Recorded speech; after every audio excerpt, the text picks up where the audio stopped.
In May 1984, 36-year-old Karen Gregory, a graphic artist from Albany, New York, embarked on a new chapter in her life.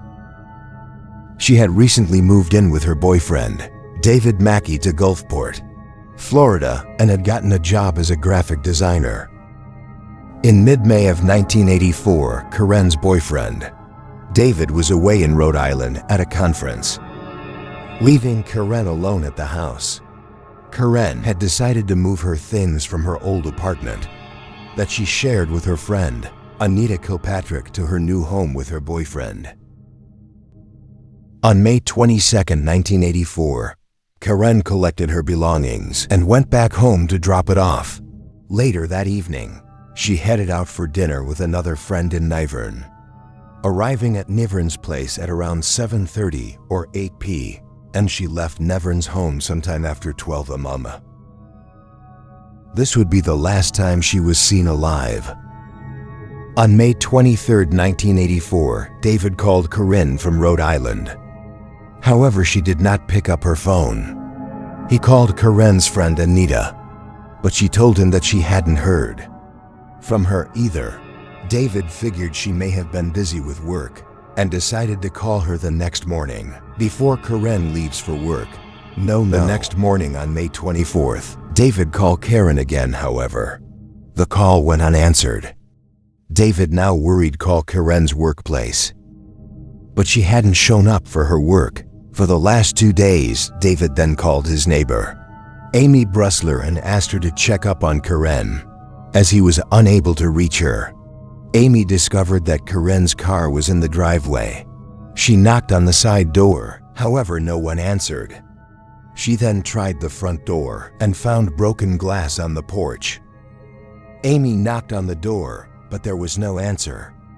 She then walked around to the back of the house and found an open bedroom window. Peering inside, she saw a horrifying sight: Karen's lifeless body covered in blood. Terrified, Amy called the police. Karen had been stabbed multiple times in the neck, with defensive wounds on her hands. There was blood all over the house windowsills, curtains, walls, and the carpet.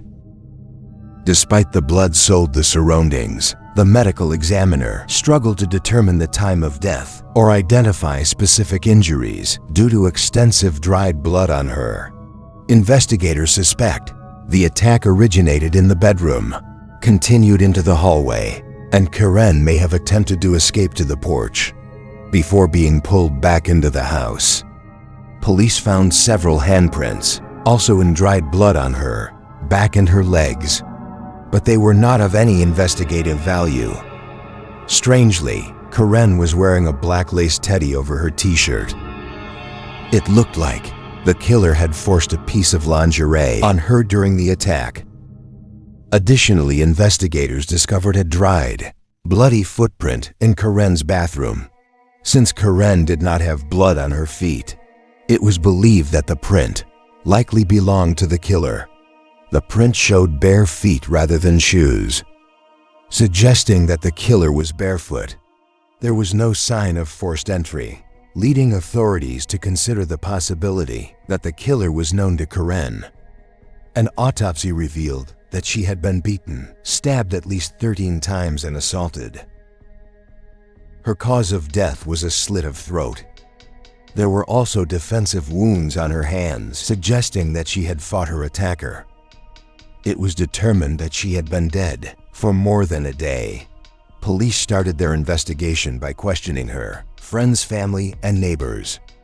During their questioning, several neighbors told police they had heard a scream on the early morning hours of May 23, 1984. One neighbor, Arthur, told police he was reading in bed when he heard a short, agonizing scream at 1:15 a.m. on May 23rd.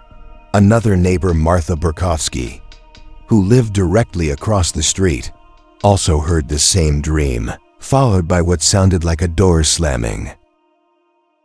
Residing diagonally across Karen and David's residence, Glenda Hannes also heard the scream. She told police she looked out her window and saw her garage light was off. She couldn't see her partner, George Lewis, who was busy working in the garage. George returned 20 minutes later, and the couple went to bed. Police also questioned her partner, George Lewis. George was a respected firefighter and the unofficial captain of the neighborhood watch in his community. He told police he had also heard a faint scream from his garage, where he was working on his motorcycle.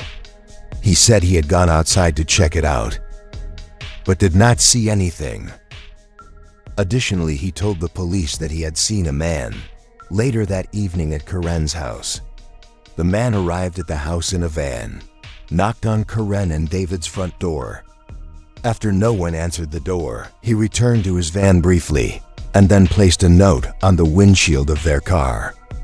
After waiting for a few more minutes inside his van, the stranger left. Intriguingly, a note was indeed discovered, tugged under the wiper of David's car. The note said, "Karen and David, hello.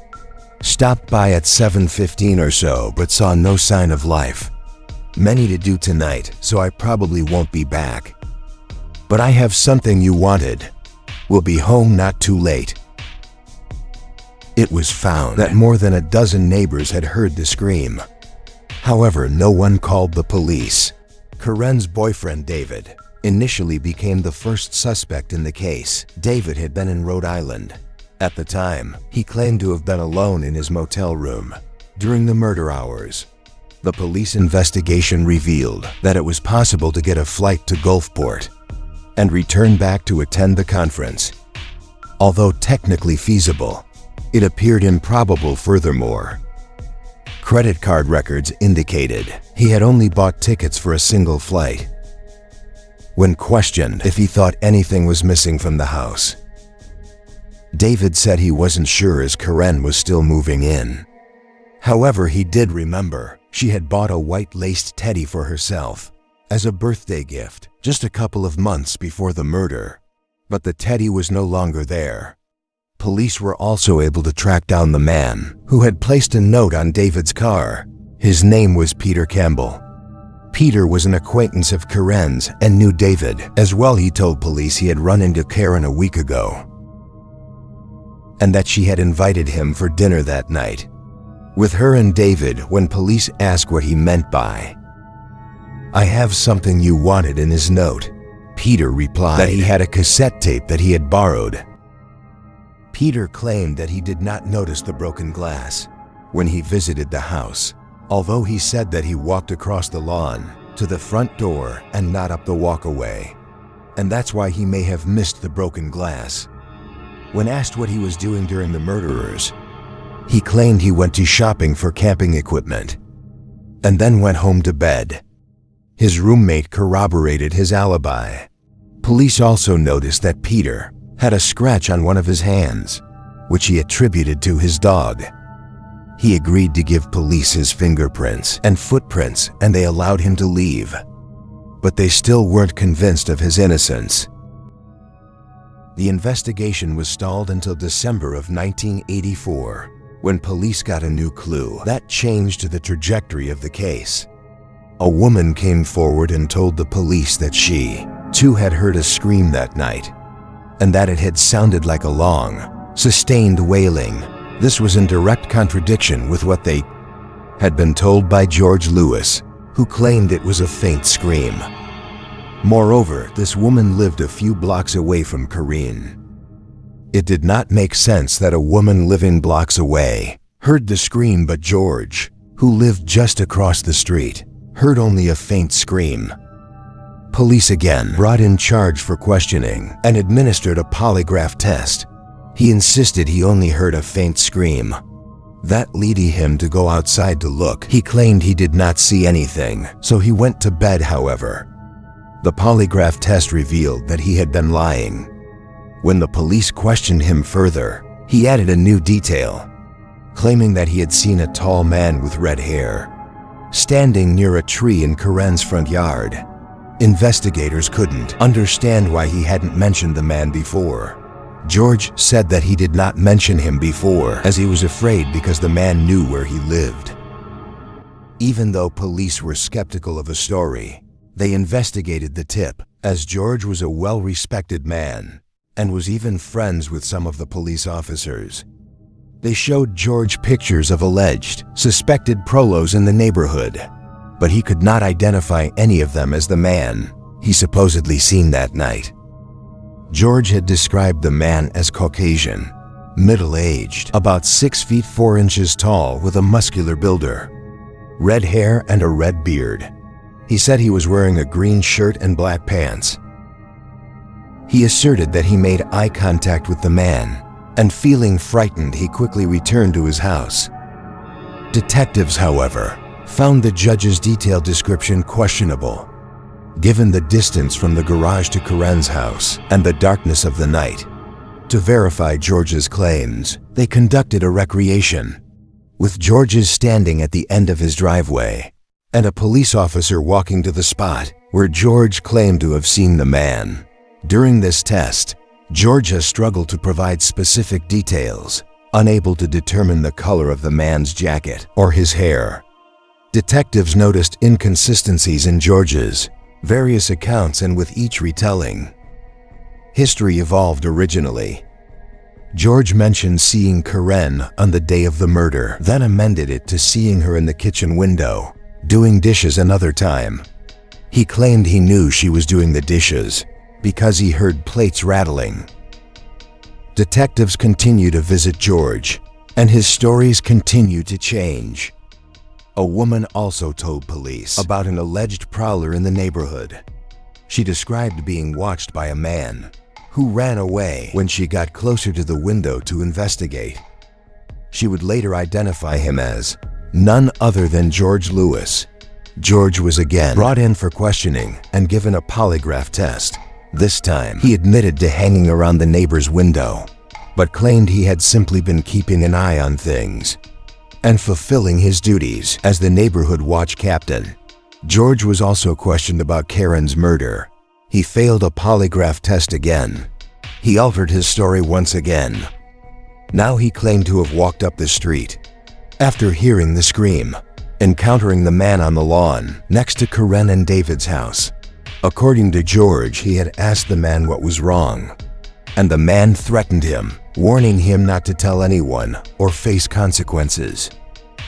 Detectives, frustrated by the inconsistencies, decided to collect samples from George, including fingerprints, handprints, footprints, and hair samples, and sent them to FBI Crime Lab to compare them with the evidence found at the crime scene.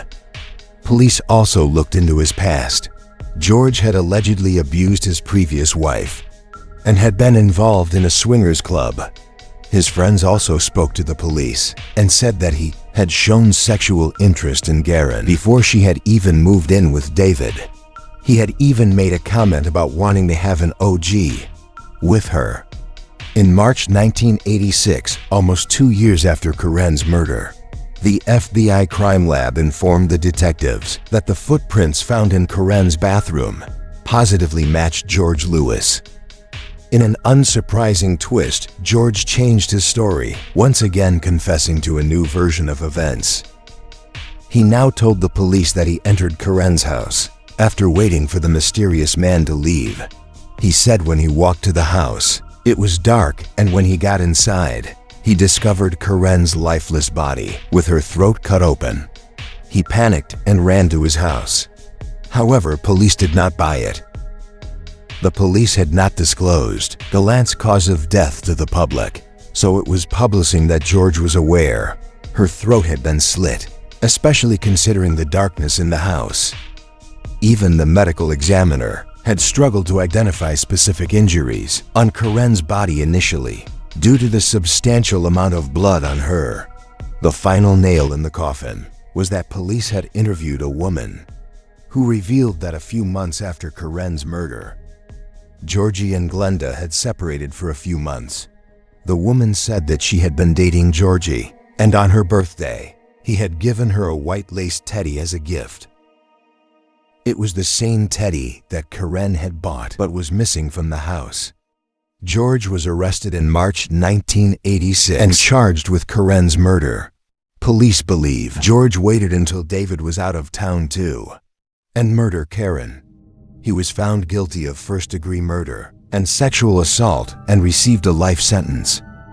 George died in prison in 2015. He maintained his innocence until his death at the age of 52.